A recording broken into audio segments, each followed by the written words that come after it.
tomorrow, Ohio, and in that capacity, as well as one of Governor DeWine's advisory council members for Recovery Ohio, that I come to you today. But today it is about this team of folks that we have brought together for you to learn a little bit and some other opportunities to get connected. We're going to talk a little bit about that in just a minute.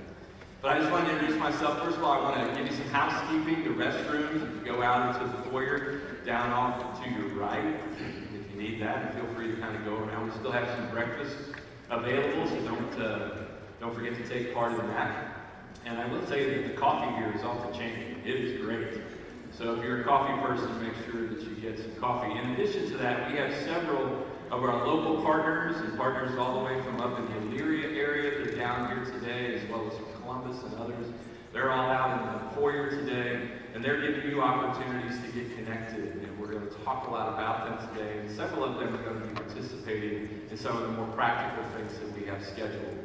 But one of the things I wanted to start with is we have a wonderful partnership with a group of folks called Shared Hope International. And I think in a very short burst of a video, they kind of set the stage for why you're here and what awareness we're trying to create. I want you to check this out.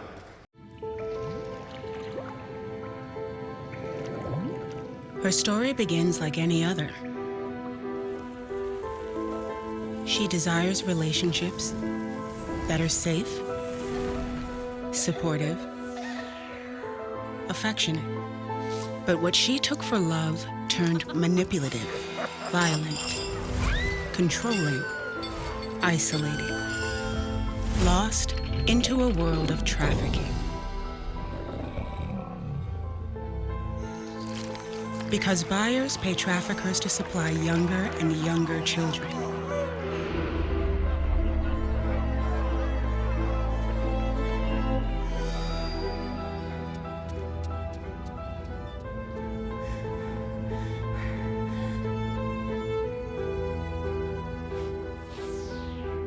And she's waiting for you to notice.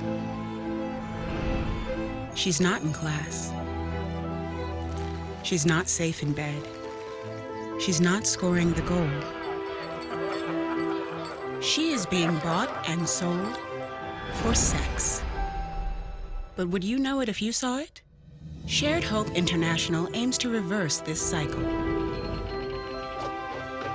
We educate on signs of trafficking, train law enforcement, advocate for stronger laws, offer shelter and services, all to stop the exploitation once and for all. So, she is in class, is scoring the goal, is safe in bed. Pretty simple.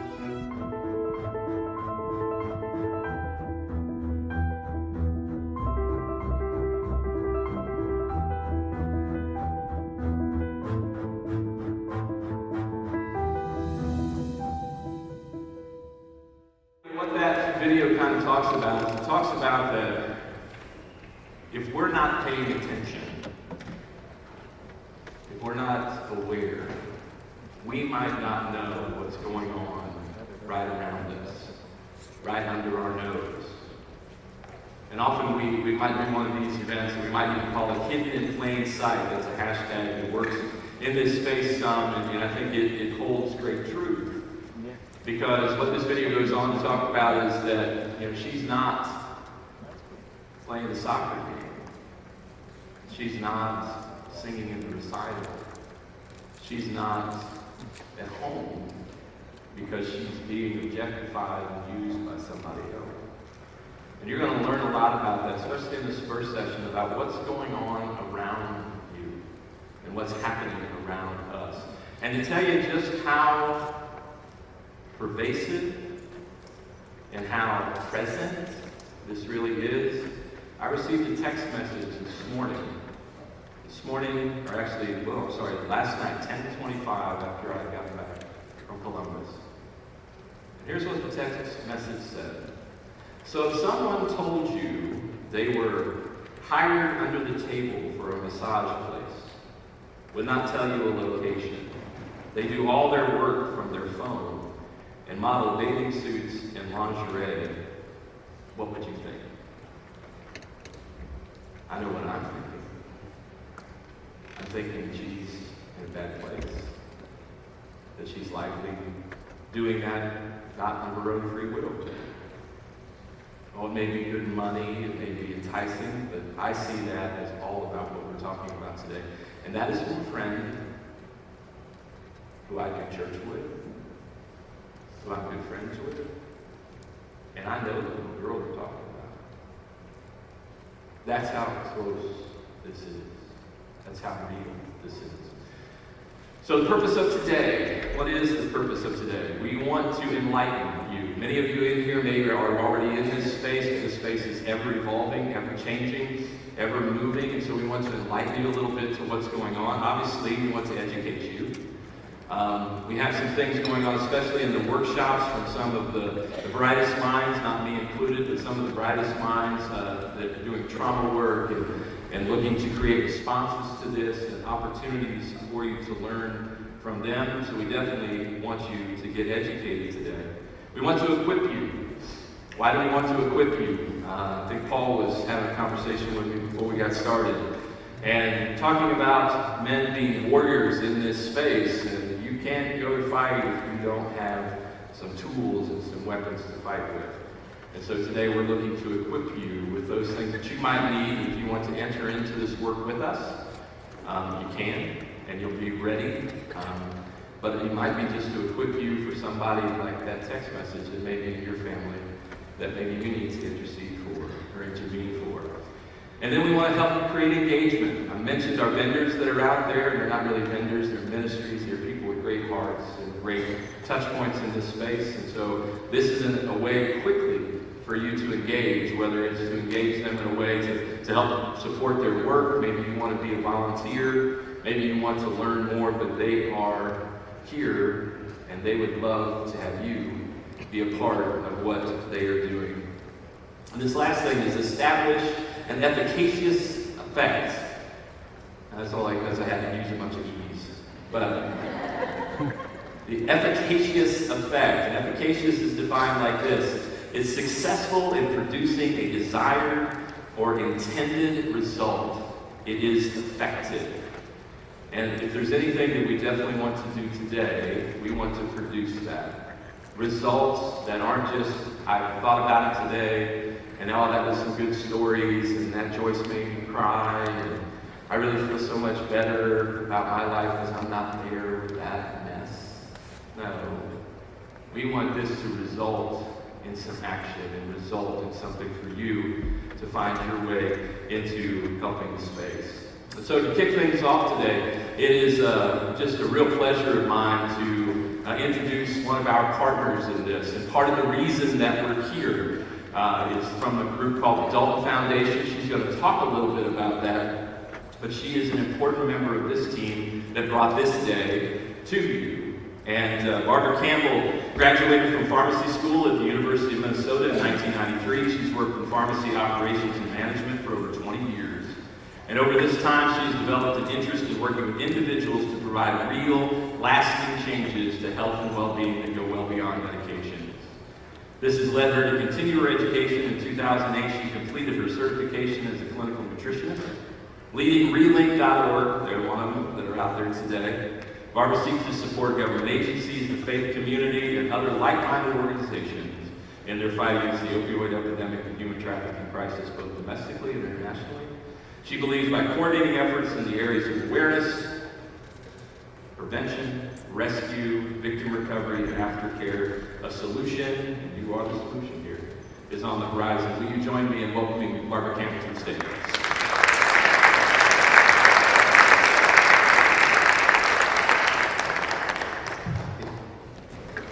Well, thank you, Greg, and I can't even tell you how thrilled I am to be here and what a privilege it is to be here. As Greg said, I am now currently serving as the executive director for the Dalton Foundation, and it's an absolute privilege and blessing to do that. I must first extend my greetings from our founder, Mr. Ray Dalton, who really wanted to be here today, but he is ill. So I am going to take his place, share a little bit about the foundation, a little bit of our heart, and then I'd like to share a little story. As only God does, he puts events in your life that are really convicting, and I think relevant to today, even in reference to Matthew 25 that Greg just made. I'm a little kind of freaked out right now because of that, but that's how God works, as he always does. So Mr. Dalton, if he was here, he would share with you his wonderful life story of redemption, of how he grew up in foster care in Watts, California, and became a believer in his early 20s, and God took a great hold of him, and he's become a very successful businessman. A serial entrepreneur, he's currently on his 11th business that we run up in Cleveland, Ohio right now. And in 1998, he formed the Dalton Foundation as a way for him and his family to give back.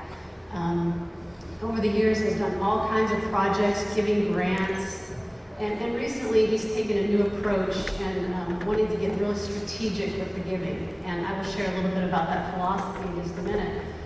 But when he founded the foundation, he really wanted to serve the least of these, and he set up the foundation based on 4 pillars. The first one being healthcare. All of his businesses that he's been a part of were all in the healthcare world. So he does develop, we give a lot of equipment, a lot of programs in developing nations to develop healthcare programs, especially with the faith community. We also do a lot with addiction and recovery and reentry.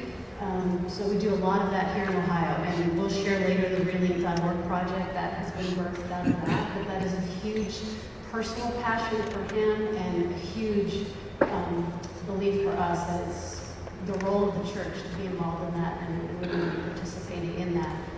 Our third pillar is women and children, which is kind of where we come today, where we are focusing now on human trafficking, and specifically what's going on here in Ohio.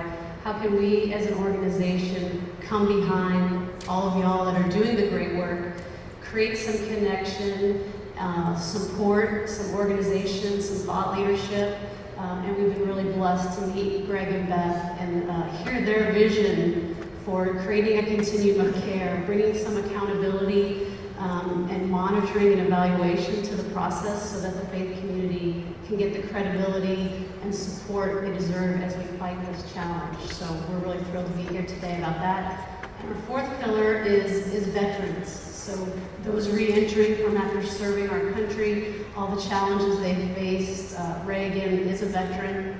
The military really saved his life and got him on track, so that's another huge passion of ours. So I have a really cool job of getting to lead all the projects that we do and all the events. So I always say I'm like the luckiest person in the world. So it's really fun. And as I was preparing to talk today, I was praying, and the Lord is always convicting me of so many things because I am so human, as we all are. And the word He's placed in my heart is the word perspective. And I think He's always drawing me back to Him and trying to get me off of, we have my perspective or the way I look at things. All of us in the room probably have slightly different experiences and different point of views. We have the worldly perspective and the worldly views that are constantly coming at us.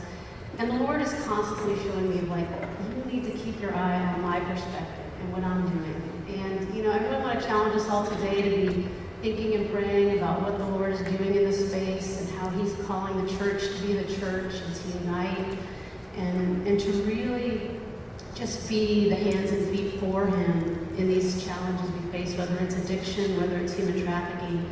I really believe the Lord, He has us all here for His purposes. From my perspective, nothing brings about perspective like cross-cultural travel and living. Before I moved to Ohio a little over a year ago, I was living and working in Haiti as a medical director there. And, you talk about perspective. The Lord worked me over in amazing ways to change the way I look at the world, myself, my family, pretty much everything from that experience. My whole world is actually rocked by that experience. And I had the privilege this past week, we still do a lot of work in Haiti, and we were invited to speak at Johns Hopkins about one of our big nationwide Haiti projects, and I really wanted to bring our Haitian staff up here. It's a great privilege for them to get to come to the U.S. and to get to see what we do. I think it's really helpful for them. So we had Kofsky is his name. He's actually a lawyer in Haiti and works for us. And got to have him come to be a part of that speaking event. And I got to spend an entire week with him and learn what the U.S. looks like from the Haitian perspective. And again, I've had a lot of experience with this, but it was always fresh for me to see and just hear his thoughts as he was here. And it led to a very convicting moment for me. Some of his more interesting thoughts were, he'd say to me, Barbara, the United States is so organized. Everything, has order and control. And he was just kind of awed by all of that. And he was just amazed at the friendliness and the niceness of the people. I have to concur, people in Ohio are so nice. And he just felt so welcome here, and he was really just kind of awed like that. He was amazed by the roads. If any of y'all have been to developing nations, you know that roads are a huge privilege and that are not afforded to all, and traffic is a whole different world in developing nations than you see here.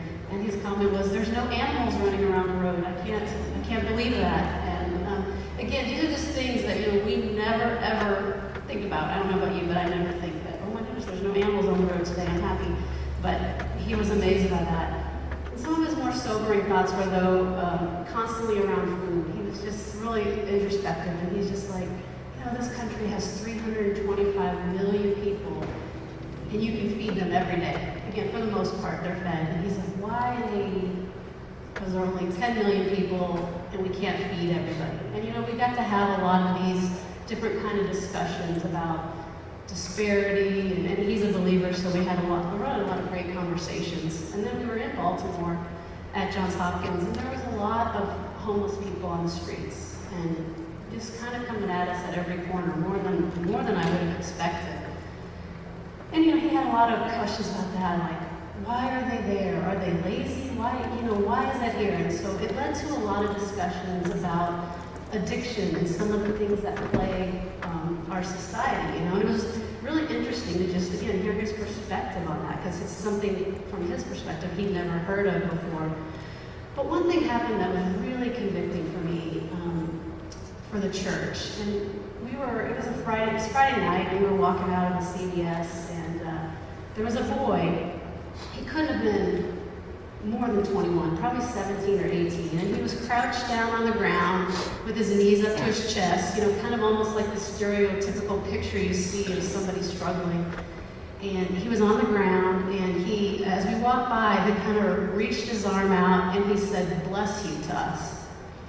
And it was me and him and another lady who runs an international medical program with us as well. And we were just chatting as we normally would, and it kind of, he looked at me, I looked at his eyes, and I could see in his eyes that substances were involved. Obviously, I don't know what, but I had my suspicions, and I could see on his arm the evidence of experiences he'd had. And, my heart just broke. It was like, that could be my son. He even kind of looked like my son, to be honest with you. And we kind of, stopped our conversation, and I said, "Bless you," back to him, but I kept walking. And we walked about, couldn't have been further than here to the door out there, and Kofsky stops me, and he's like, "Barbara, why didn't we just walk by him? Why don't we help him?" And my American mind just started going of, well, it's complicated, it's hard, I don't know what I would do. All these different things came to my mind of why I kept walking, right? And, I've had those debates of how do you address the homeless, giving them money, giving them stuff. And, I didn't want to get into that with him, but I felt really convicted. I'm like, and Kofsky even said that moment, he goes, there's churches all around here, and we could look up, and there was a Baptist church, there was a Catholic church if we looked the other way, and he's like, why does the church not help people like that? And it was, again, my mind, like, yeah, well, they do, and, it's not that they don't, and anyway, and so I said, Kofsky, no, you're right, let's go back and talk to him. And all this happened in like a 3-minute span, maybe 5 minutes at the most, but we turned around to go back and talk to him, and he was gone. Like, that quickly. I had no idea what we were going to do if he was there, but we were going to go and talk with him. But at that moment, you know, Matthew 25 came into my mind as like, when you do it to the least of these, you do it unto me. And I felt really convicted of that missed opportunity. And I've been thinking of that boy ever since. Kowski and I went back the next day before we went to the airport trying to find him again, and we didn't. We never did. But I know that the Lord placed him there to just renew that passion in me as to why we do this and the importance of the church. And I was privileged to get Kowski's perspective on that.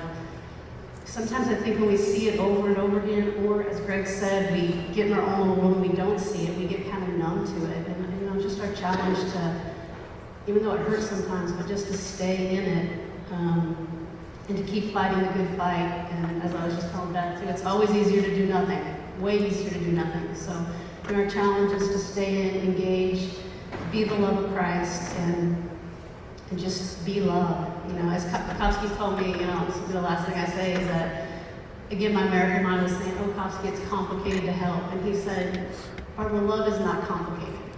And, you know, he just really challenged me on what it means to just love somebody. Even if I just spend a minute with him, that boy, and Kowski, who knows what difference it could have made when we missed that opportunity.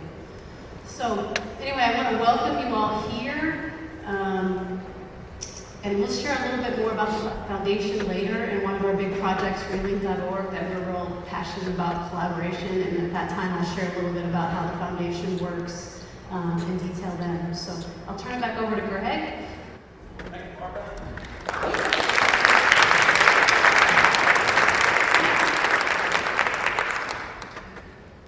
The way that I had a chance to meet Barbara was a little unusual.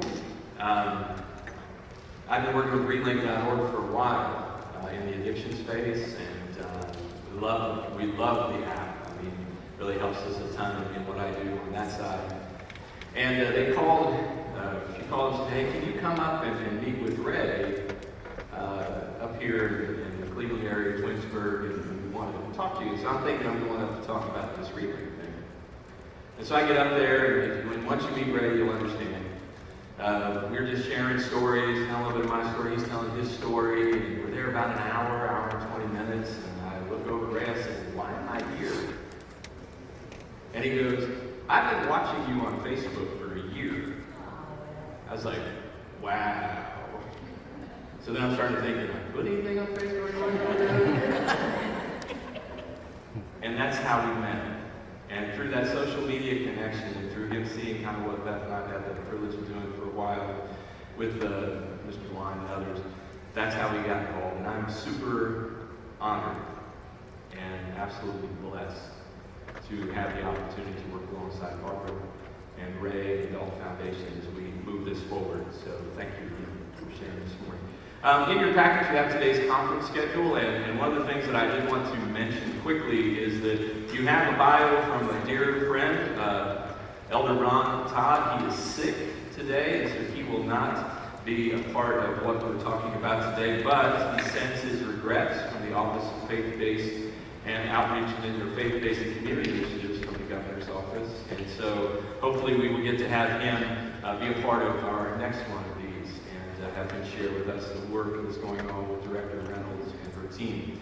Also, there is a prayer room here today, and our folks out at the registration table can direct you to that prayer room, and they can help you if you'd like to just go spend some time in prayer. If something stirs your heart, we don't want to keep you from that opportunity. Obviously, you can pray right here. But if you want a quiet space to go pray about something that stirs you, don't hesitate and go and take some time in prayer. Also, you're going to see this guy with his curly hair kind of wandering around most of the day today with the camera. And Chris Gargis is one of my dearest friends. He's from Lincoln County, Ohio. And he's a part of the amazing work that's going on called Citizens in Action, or Community in Action in Lincoln County. But he's our videographer today. And so he has graced us with an opportunity to capture what we're going to learn today, and then hopefully be able to share that in a broader sense going forward. So that's what he's doing. He'll be poking his head in and out of the workshops today. Our next speaker today, I just had the chance to meet her live just a few minutes ago, but I've talked to her on the phone a lot, and I sure dig her staff. I sure love Veronica who works for her. But one of the great opportunities that I've had in the last 3 or 4 years is to partner with our then Attorney General Mike DeWine and now our And I can tell you straight up, without question, no equivocation, Governor DeWine is completely engaged when it comes to engaging the faith community. We've been doing that work for a long time in the addiction space, and I know that he is passionate about this particular space. And we are privileged and honored today to have Sophia with us. Sophia is the anti-human trafficking coordinator for the state of Ohio. She manages the governor's Ohio's Human Trafficking Task Force and works in close partnership with local service providers, law enforcement, public officials, and advocates to strengthen the state's coordinated approach to combat human trafficking. Her role includes setting the strategic direction of the cabinet agency's response to trafficking, providing extensive technical support and assistance to professionals and grassroots efforts, that's y'all, and overseeing the implementation of federal grants to support local communities' anti-trafficking efforts. And so will you join me in welcoming Sophia Tapestry to the stage?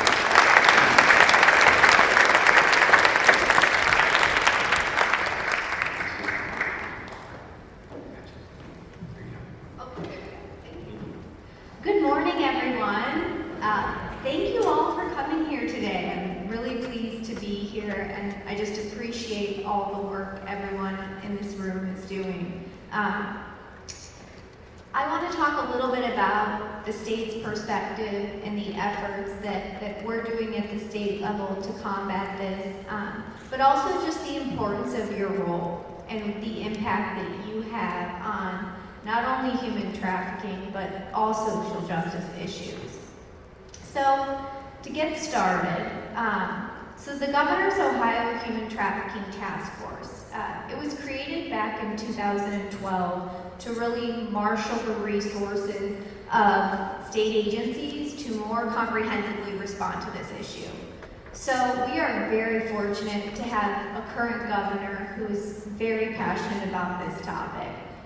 It has been reiterated multiple times that trafficking is a priority. So many of you may have worked with now Governor DeWine, but when he was Attorney General under the Ohio Human Trafficking Commission. So this is really exciting for a new start of an administration to kind of take on this issue from a new perspective. But most importantly, the work that these state agencies are doing, that my office is doing, can't be done without the input from everyone in this room, right? It makes no sense to make policies at a state level or a federal level that can't be implemented on the ground. So thank you for all of your input and work. So to just take it back a minute, the task force was created back in 2012, and at that time, different state agencies, so the Department of Public Safety, where I work, Department of Mental Health and Addiction Services, the Department of Education, about 10 agencies came together to create recommendations, at least at the starting point. Where do we begin? This is a huge topic to try and tackle. So some of these initial recommendations really focused on reaching vulnerable populations, trying to make sure people aren't falling through the cracks. So part of that being developing a human trafficking screening tool for anyone who's entering a mental health hospital, a juvenile correctional facility, or a prison.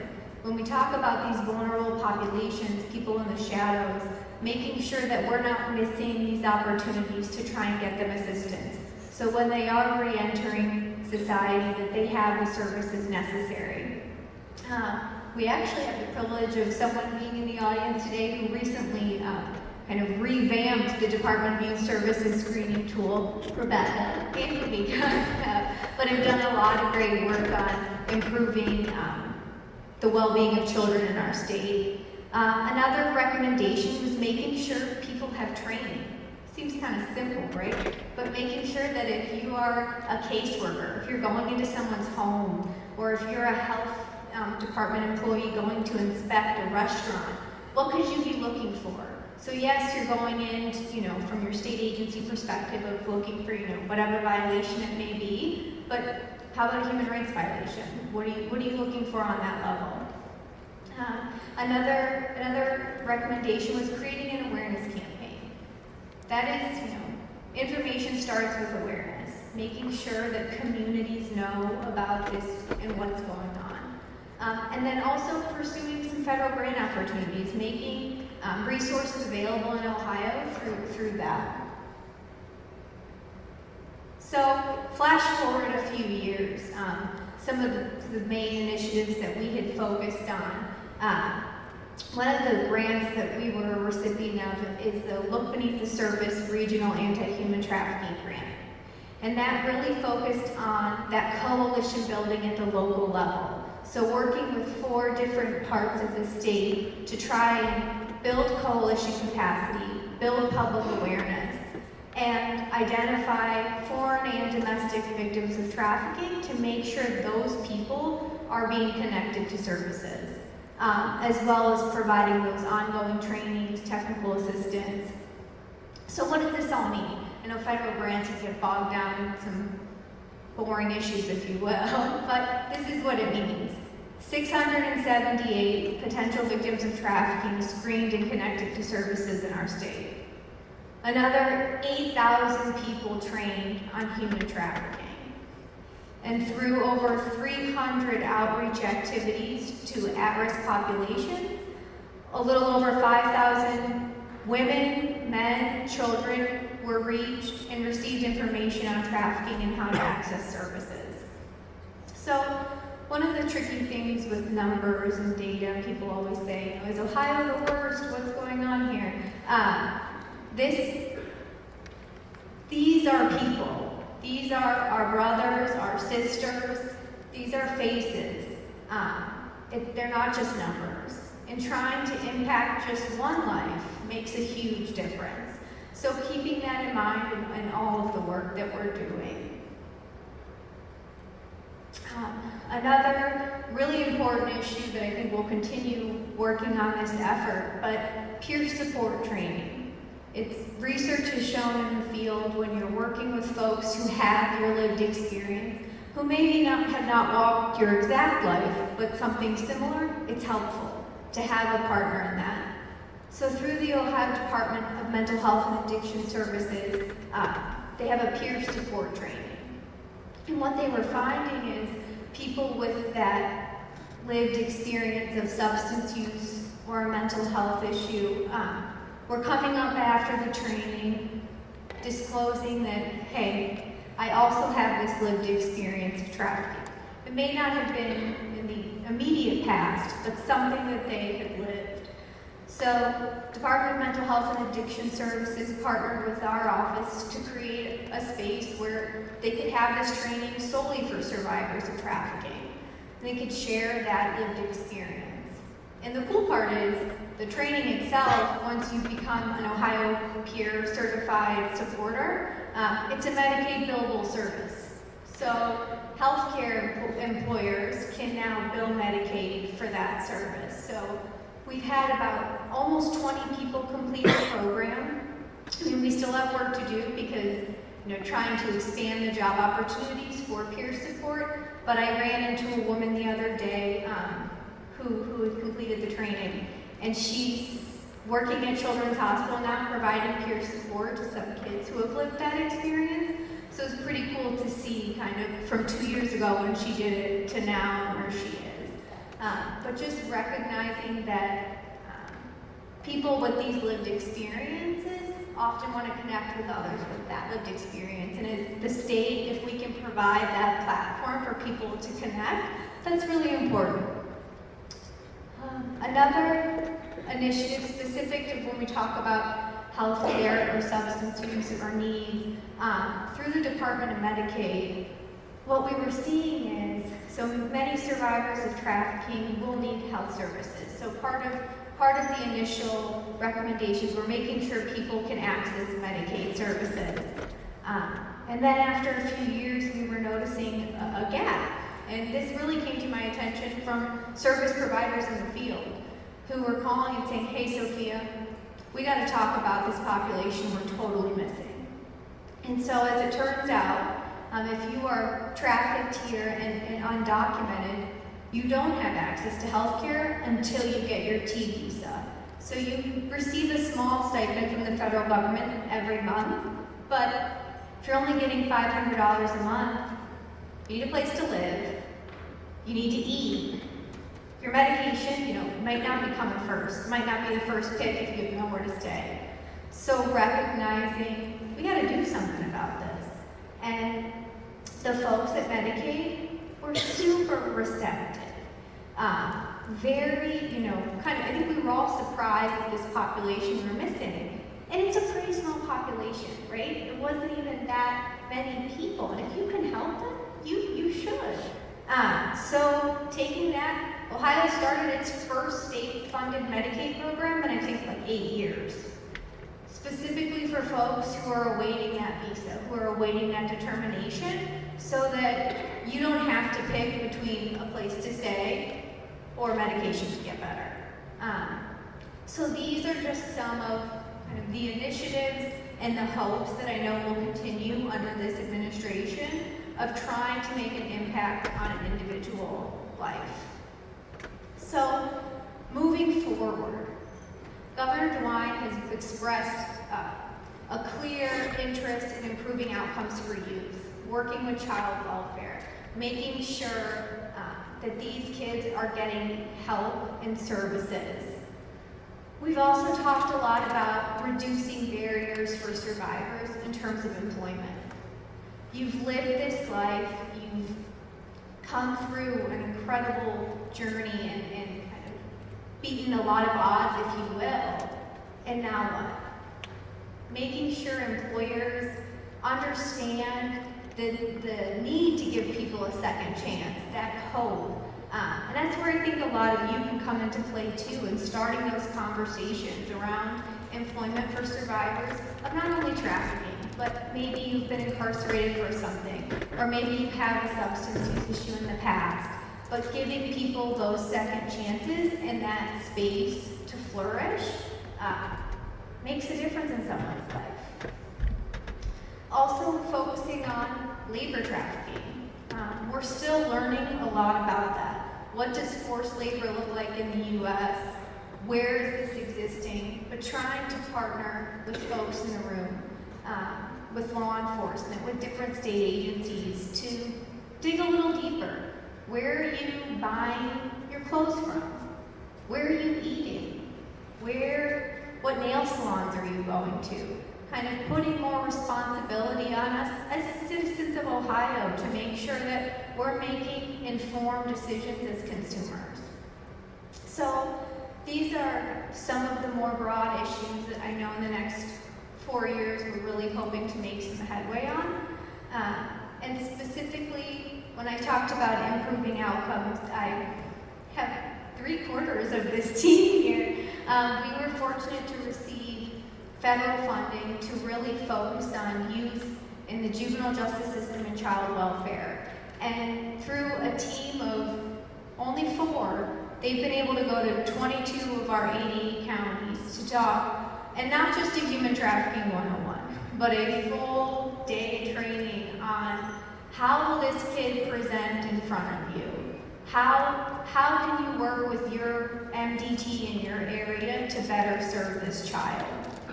And realizing that we have a lot of work to do in our state, right? So 22 seems so much bigger when I say it. When I look at the map, we still have a lot of places to go, but really trying to focus on the well-being of the child.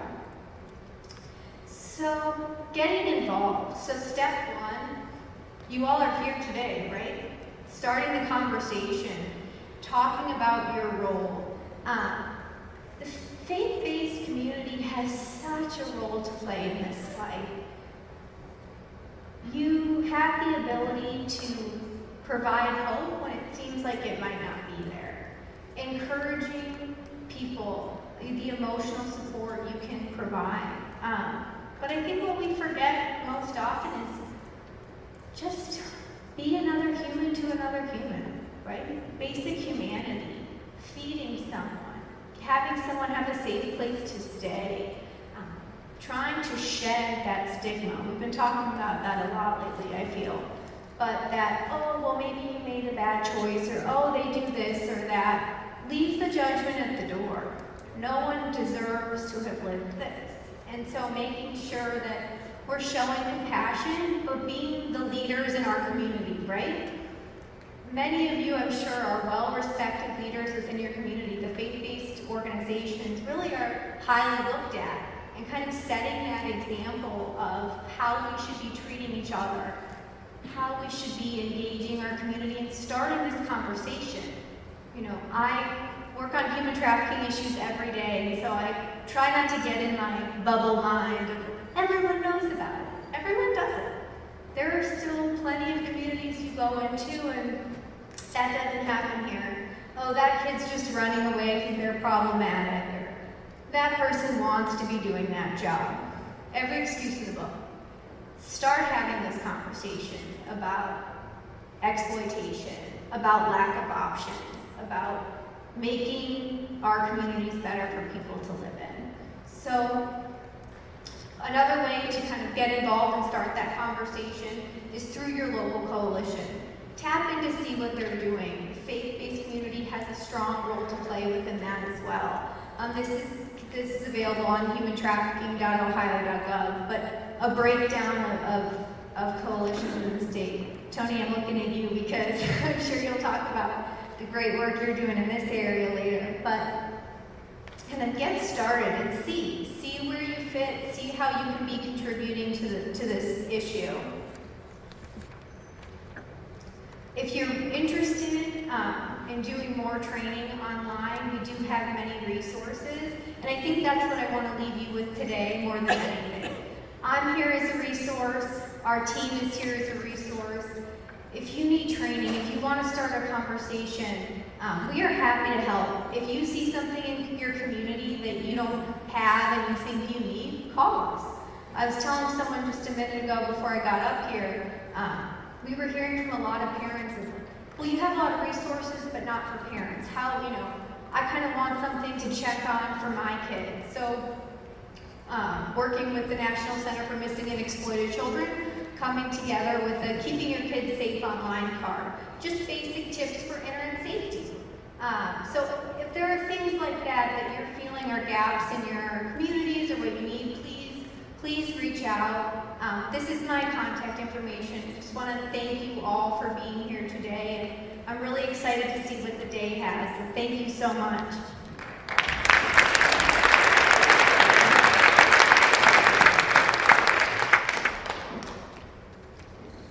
Oh, thank you. As I mentioned earlier, I had the chance to meet Sophia through Veronica's Sherpa. And Veronica was part of the AG's office while we were doing the addiction work around the churches. And I just deeply, deeply love and honor Veronica. And so for her to get Sophia here was, I'm very thankful for that. So,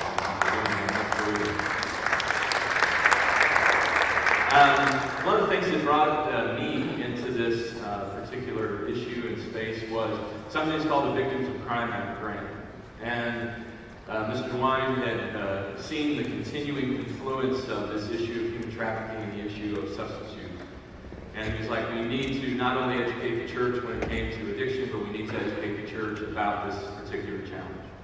And so with that, and in conjunction with our friends from Reach for Tomorrow, we work under some funding from the Attorney General's office, now Mr. Yost's office, to perform and do that. And so when Sophia was talking about coming out, spending time with you, you want some training, you want some assistance, we can also do that, and we bring a little bit of a faith element to that, and we work with the same kind of basic information that they have, and we just kind of bring a little faith perspective to it. So we're here in the same way. I'm here today. You can go back and talk to Danielle and the team from Reach for Tomorrow. We're here as a resource, much like she shared, to help you learn a little bit more about this, and you're going to have a chance to do that today, but we need to go deeper. When she talked a little bit about compassion, it's kind of interesting to me. And I know this will kind of shock a few of you, and you'll think, what's he doing? But I actually sat in on a webinar with a 12-step Buddhist. And it was fascinating because he made this comment. He said that addiction is a disease of suffering. And because it is suffering, it needs a compassionate response. And I thought that was very powerful. And so to hear Sophia say it's just about being human. It's just about being aware and coming alongside and potentially loving somebody. It doesn't have to be grandiose, doesn't have to be programmatic. It can just be that, seeing the suffering and meeting it with compassion. Our next speaker, and to kind of close out our morning today, is a good friend. And I met this friend through one of the brightest lights that's in this room today. Her name is Sheila Crane. And you will know she's a bright light because you can't miss her. She's an amazing lady. And so she said, hey, I'm part of this thing called Abolition, Ohio. I want to introduce you to this really cool guy that runs this thing. And I thought, man, I want to do that. And he is a cool dude. And I wanted to just tell you a little bit about him before he comes up, and he's going to kind of close us out this morning. Anthony Tony Talbot is a nationally recognized anti-human trafficking speaker, researcher, advocate, educator who directs Abolition, Ohio, the Miami Valley's anti-human trafficking organization. He's the director of advocacy of the University of Dayton Human Rights Center and chairs a committee of the Ohio Attorney General's Human Trafficking Commission, as Sophia mentioned. Serves on several other national, state, and local boards and committees dealing with human trafficking. Earned an MA in International Affairs from Ohio University, studied for a PhD in Political Science at Arizona State University. And when I thought about this day, and thought about how fortunate we are to have someone of this caliber and this acumen and this depth right down the street from us, it just made so much sense to have him come and share with you. So will you join me in welcoming Anthony Talbot?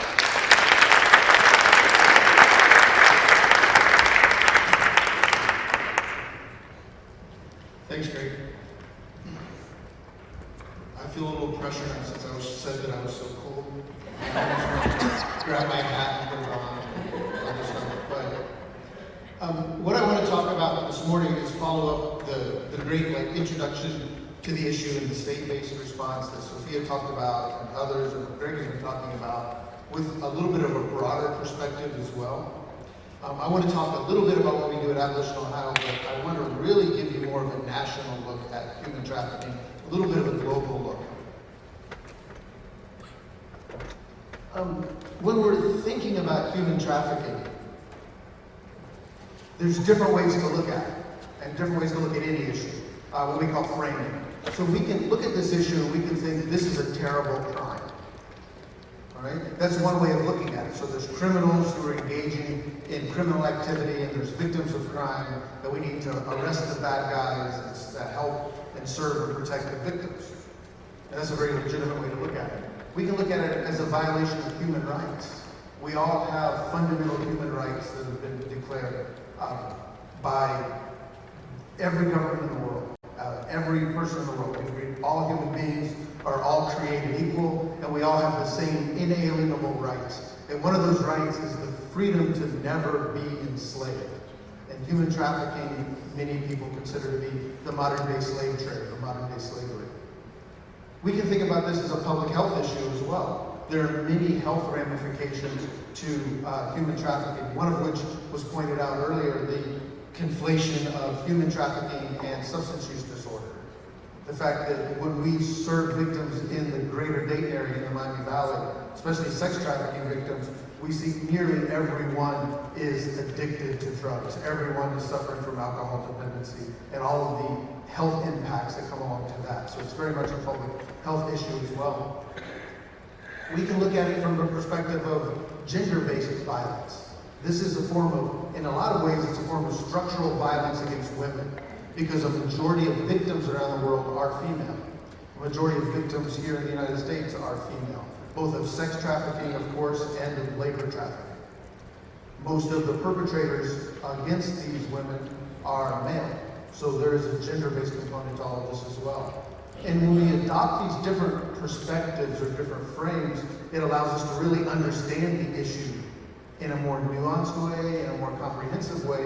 And if you're, at the end of the day, our goal is to follow the international perspectives, to follow the national perspectives and all the coalitions across the state.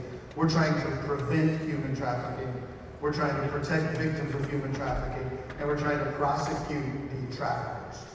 And if we really want to do this, we have to approach it from many different perspectives, in many different ways. And there's no real wrong way to address this issue.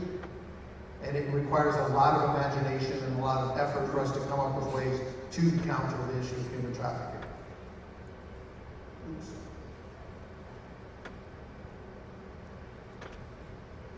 I hope folks are familiar with I talked about it, I should have flipped the slide first.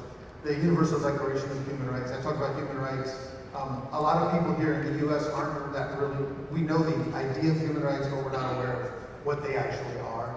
And if anyone ever asks, well, what are your human rights, or you want to know what your human rights are, look up the Universal Declaration of Human Rights. Those are the 30 human rights that have been granted to every human being in the world. Eleanor Roosevelt, back in 1948, led a committee that put all these together.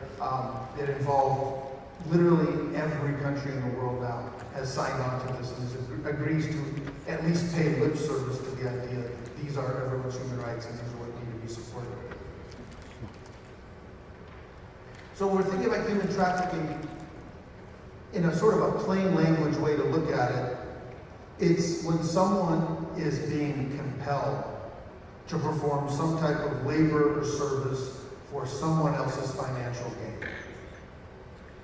Right? So if someone is a victim of sex trafficking, they are being compelled to perform commercial sex acts for someone else's financial gain. Right? It's pretty simple. It's straightforward. It's a commercial crime. There's always someone who's profiting off of it. Someone who's profiting off of the exploitation, the abuse, the sale of a fellow human being. That's the core of human trafficking. The way they're compelled is through force, fraud, or coercion. Force is basically just violence, fraud is lies and deception, coercion and threats. Right? Unless we're talking about minors. And when you take those of you who don't already know all this should be taking the Human Trafficking 101 breakout here shortly, and you'll go into this in a lot more depth. But it's all about profit and it's all about exploitation of vulnerability. So when you think about the intersection between trafficking and drug addiction, you can see how having a substance use disorder, being addicted to drugs, is a clear vulnerability that can be exploited by someone else.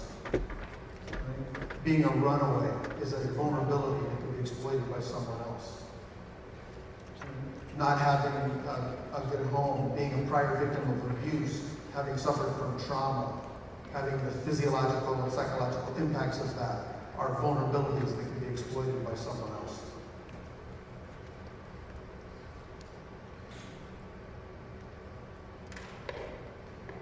This is key.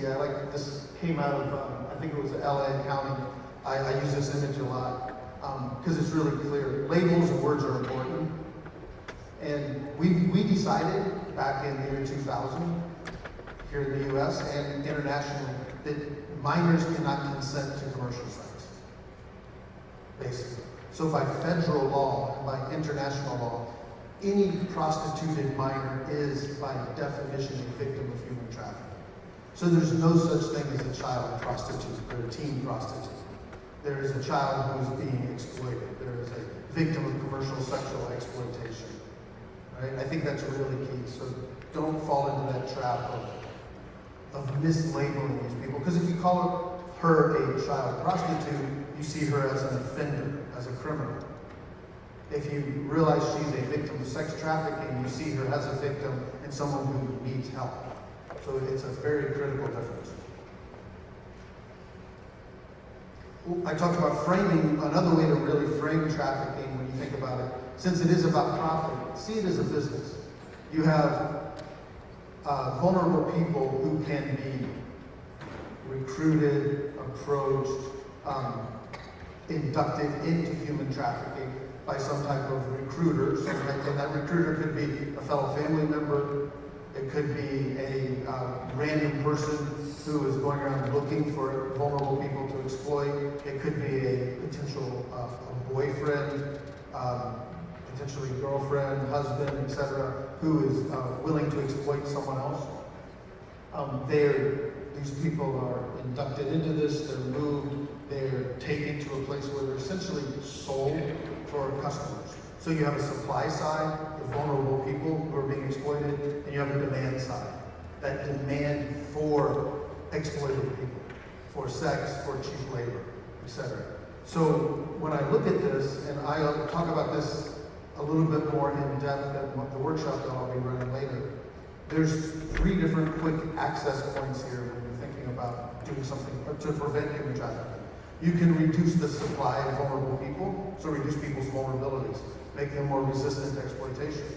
You can reduce the demand, the consumer demand for exploited people. So change our culture so that mostly men don't go around thinking it's okay to violently exploit other people for their own and use them for their own pleasure or for their own gain. And you go after the criminals who are facilitating, connecting that supply to that demand.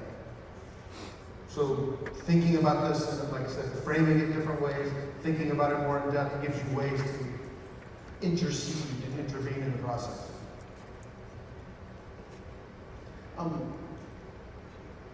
There's a lot of numbers. I think the statistics are important to talk about because when we're dealing with something on the scale and the magnitude and the importance of human trafficking, I think you're going to lead with your heart.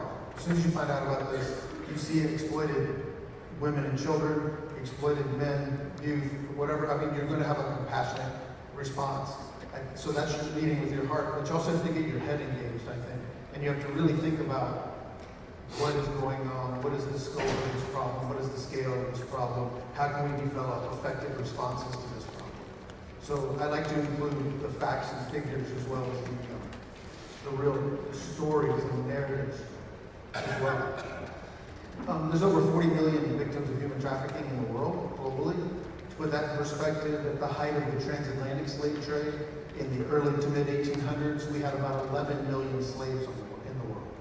So 4 times as many right now as we had 200 years ago.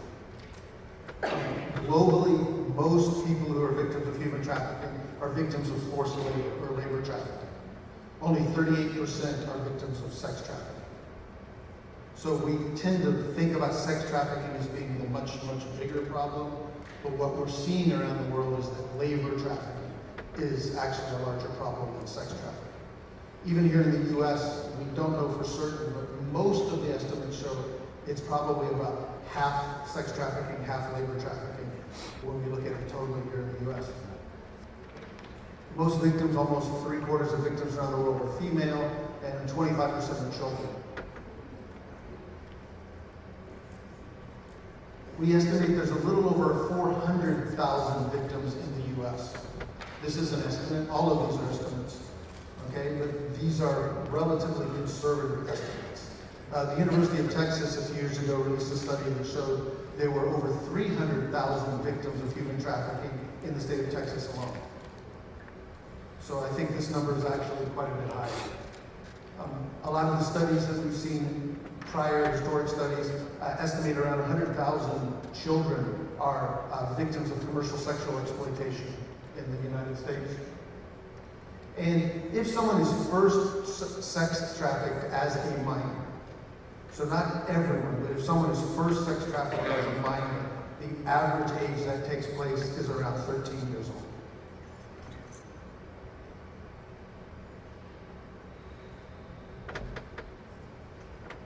Like Sophia mentioned, calls to the national hotline. This is one of the best sources of data we have for national human trafficking here in the U.S.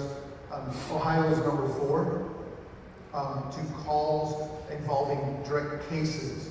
It tips either victims calling in or cases of human trafficking to the national hotline. We're number 4. And you can see California, Texas, Florida, and then number 5 is New York. Those are much larger population states than Ohio. So is that good news or is that bad news? Good. From my perspective, that's good news. It shows that at the state level and the grassroots level, we've been doing a lot of awareness raising. We have people, when they are a victim or a survivor, or when they see something, they are calling the national hotline and reporting it. So in a sense, this is actually really good news. There's a high level of awareness, and people know if they see something to call the national hotline and report it. I'm sorry, this is a little small to see, but these are looking at the calls from 2018 from the national hotline. So this is across the whole country. We can see the types of trafficking that are reported to the national hotline. An overwhelming majority of those cases were sex trafficking, over 3,700. Only 600 cases of labor trafficking were reported, and then there were some cases that were either a mix of sex and labor or weren't specified which type. When we look at labor trafficking, this looks at the main types of labor trafficking that is being reported to the national hotline. Domestic work, by that we're talking about housekeepers or nannies that are forced to work within a home. Traveling sales crews, this is something we've seen here in Ohio and across the Midwest as well. Door-to-door magazine sales or peddling crews where young people are trafficked into selling magazine subscriptions, and violence, threats, coercion, etc. being used against them to have them meet a daily quota of sales. If they don't meet that daily quota, maybe they don't get fed, they don't get paid, and so on. Agriculture, I think we can all imagine folks, sharecroppers, etc., working in the field, migrant farm workers, restaurants and food service, and begging rings. And then for sex trafficking, illicit massage and spa. It was the #1 sex trafficking industry reported to the national hotline. We just did a quick look at the greater Miami Valley area, and we found over 70 massage parlors within the Miami Valley area, centered around Dayton. Though most are not in the city of Dayton, they're in outlying communities around Dayton. And a majority of those were listed on erotic massage parlor websites. This is an issue that hits close to home here. It's a national issue, it's a state issue, it's a local issue as well. This growth of erotic massage parlors. And then residence-based commercial sex, basically, and hotel-motel based are the next level. So brothels are now underground brothels. They've moved indoors. They're facilitated by the internet, like all other commerces just about in the country. And this is happening behind the closed doors of hotel rooms instead of out on the street. Like if we think historically, we think of street-based prostitution, think of streetwalkers, that type of thing. We're seeing that decline in most areas around the country and around the state, but we're seeing an increase in the growth of the online facilitated hotel, motel, residential, underground brothels.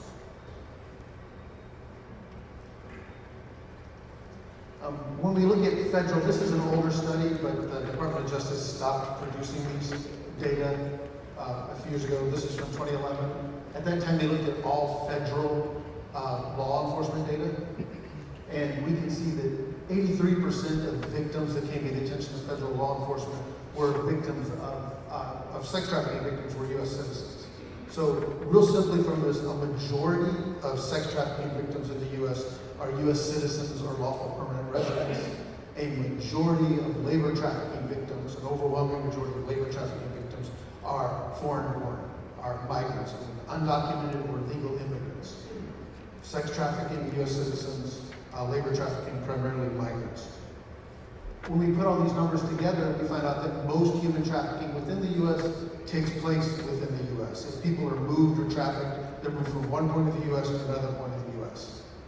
It's an international issue, but we do not have a major issue of flow of international victims across borders. So if a rationalization for tighter border security and building a wall, et cetera, is to reduce the flow of human trafficking victims, that's sort of a red herring argument, to be totally honest. It would affect a very small amount of the actual trafficking that takes place in the U.S. And there are some arguments that increasing the border, building walls, increasing border security, militarizing the border, forcing border crossings into more and more dangerous places will actually increase the vulnerability of the people who are attempting to cross the border and will increase human trafficking into the U.S. So there might be many other reasons for increasing border security. I don't want to debate the politics with you, but I want to disentangle that. It is not to control or reduce human trafficking. A case of labor trafficking, maybe many of you have heard of this from Marion, Ohio. There was an egg farm up by Columbus.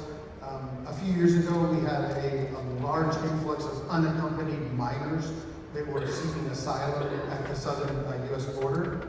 They were coming from Guatemala, from Central America. Some of those kids, there's limitations on the amount of time they can be held, or the amount of time they can be held by Border Security or Health and Human Services. They'd be referred to them in the unaccompanied minors program. They would then be attempted to be placed with family members that were here in the U.S. or other people in the U.S. that they thought could take care of them. What happened was traffickers infiltrated this process. They were claiming to be able to be responsible for some of these minors. They took control of those minors. We didn't know where they were going, what was happening with them. Some of them ended up in very bad situations, including there were 8 minors as young as 14 years old who ended up in a modern-day slavery, forced labor situation, and working in an egg farm here in Ohio. So this does happen here. This is a recent thing. A Cincinnati man was just sentenced to 8 years for sex trafficking a 16-year-old girl. He was working with these 2 brothers who were providing things. He gave them a couple $100 and please bring some, I think it was crack and a 16-year-old girl to my hotel room. She was a runaway. She had been trafficked by the 2 brothers. They've been accused of cases of forcing minors to use drugs, transporting minors, assaulting minors, holding guns to their heads while they were forced to have sex, etc. Just south of here. Just 2 cases showing sex trafficking, labor trafficking is taking place here. Going back to the National Center for Missing and Exploited Children, from their data, 1 in 7 missing children are likely victims of sex trafficking across the United States. The National Center for Missing and Exploited Children a couple years ago responded to over 10,000 reports regarding possible sex trafficking across the United States. And there's an older study from the first Attorney General's Commission on Trafficking in Persons that estimated over 1,000 1,000 Ohio teenagers were trafficked for sex within the state of Ohio at any time. Once again, that was a very conservative estimate.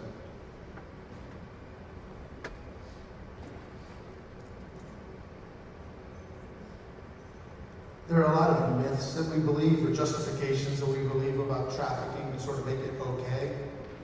There's a lot of myths we believe about prostitution, where we think it's okay. People talk about it being a victimless crime, how the state shouldn't intervene in this, how it's just sex between consenting adults, the state should stay out of it, et cetera, et cetera, et cetera.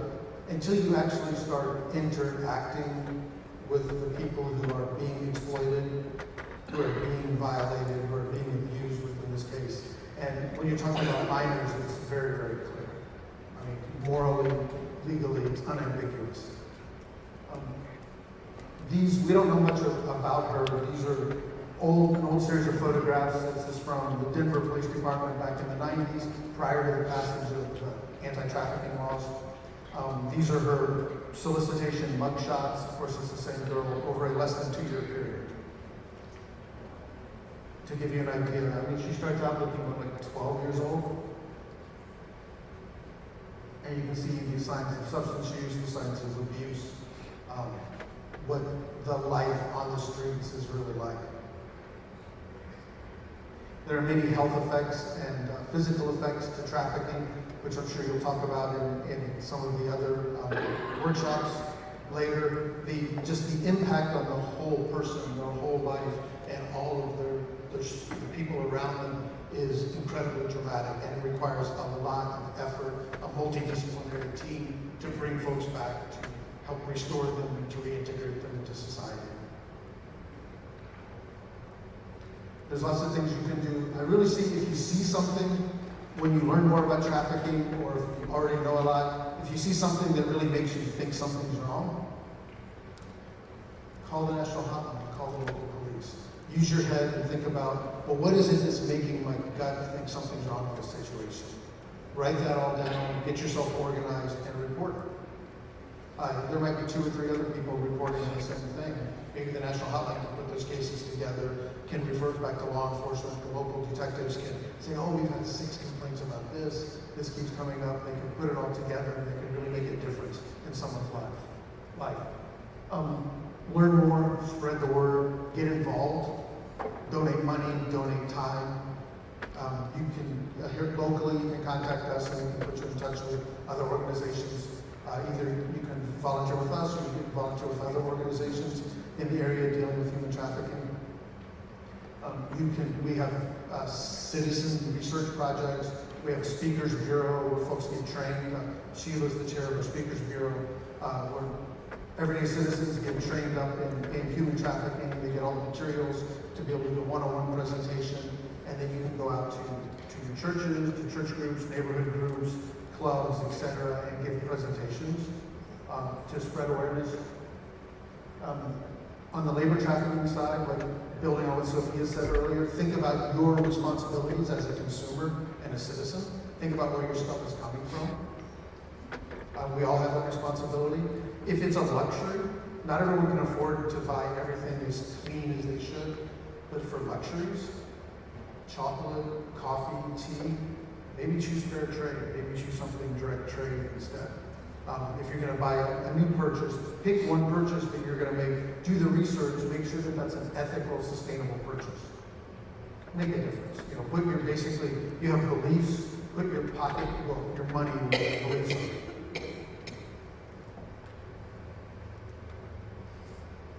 Cool.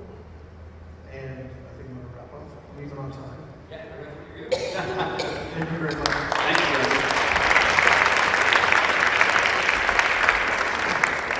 And I would encourage you to take a picture of that. They're doing some amazing work.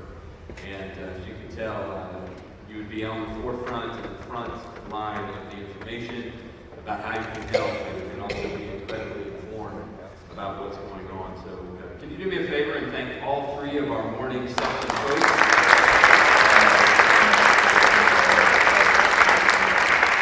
Not only thank you personally for taking time to be here, for Sophia to drive down, and I know Tony's schedule's off the chain. So it's just very much appreciated from me.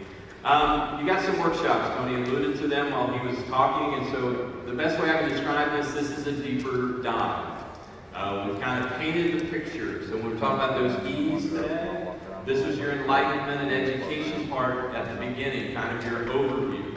Now we want to kind of go a little bit deeper into some of the causality of this situation, as well as when Tony was mentioning some of those psychological effects that happen. We're going to do a couple of workshops about that. He's going to talk to you in his workshop about responding. But the point of these 5 workshops today are really to give you a chance to do that deeper dive and try to understand a little bit more about the folks that are suffering here, how it gets here, and more importantly, some of them how to help. The important part about the workshops as well is I know some of you signed up for a particular one. If you didn't get that done, don't stress. I think the rooms are all easily accommodating to the group that wants to come in. We're going to be doing this workshop this time in the morning, and then we will do the same 5 workshops in the afternoon, so you have an opportunity to go to 2 of the 5 over the course of the day today.